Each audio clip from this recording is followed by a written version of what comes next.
Original language. If the King James Version was good enough for the Apostle Paul, it is good enough for me. That is what. Um, that is this claim is what is printed on the calling card of the ultra-conservative Protestant. Of course, the Apostle Paul did not read the King James Version. He did not even write the King James Version of the Bible. This here was the Bible that the Apostle Paul presumably read. It's called the Septuagint, or the LXX for 70. That's the Roman numeral for 70. And it's written in Greek. It's just the Old Testament, and it includes the Apocrypha. Both this version here and the one that Paul read, although the one Paul read was in a scroll form, no doubt. So the Old Testament in the Septuagint is written in Greek. The King James is one particular translation of the Bible into English, perhaps the most famous English translation. It is my own favorite version or translation of the Bible in English. If the Bible has been translated into English, that tells us it was not originally written in English. The fact that the Bible was not in English is often overlooked, and as we'll see, recognizing this fact can have important effects on how we interpret the Bible. If we do not first recognize the Bible was not written in English originally, this can lead us to misunderstand what the Bible in English is trying to say to us.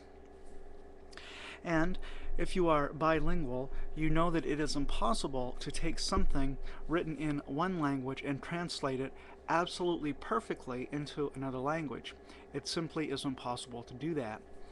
But you also know, if you are bilingual, that the situation is not totally hopeless.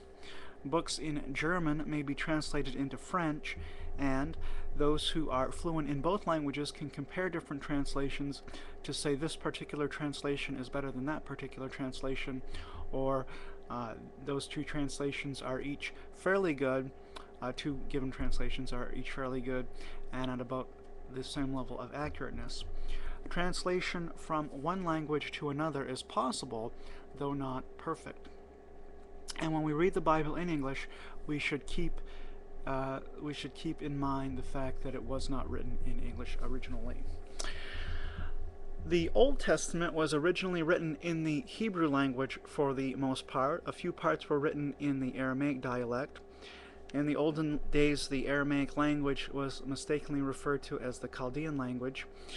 And as I said, the Septuagint is in Greek, but the Septuagint was not the first Bible. The first Bible was written in Hebrew primarily, but a little bit in Aramaic. So here is a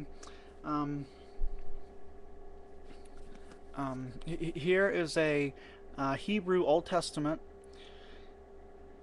and a contemporary edition of the Hebrew Old Testament, and I'm not holding it backwards. I guess it's not very clear on the camera that I'm holding it. Well, let's see.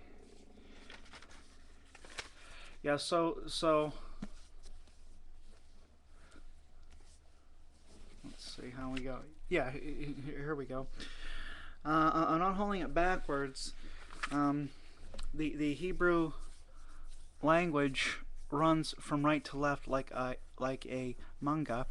What looks like the last page to an English speaker is actually the first page. Okay, let's see if I can get to the table of contents here. Alrighty, just a moment. Alright.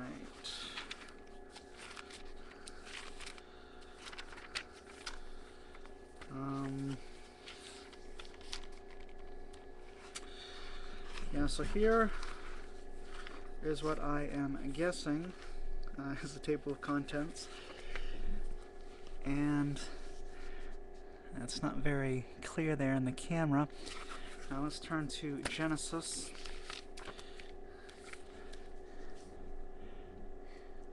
Genesis there at the top. And again, it goes from right to left, not left to right. So the Hebrew, as I said, goes from right to left. And clearly you won't be able to read this unless you know Hebrew grammar, Hebrew vocabulary, and the Hebrew alphabet as well, because it's not written in the ABC alphabet that we use.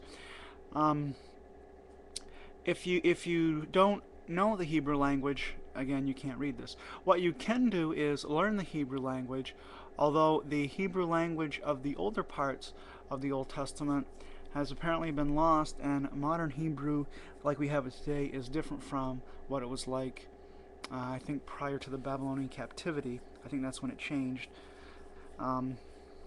Even the alphabets are different, I am told. If you are like most people, learning Hebrew is too hard and time-consuming.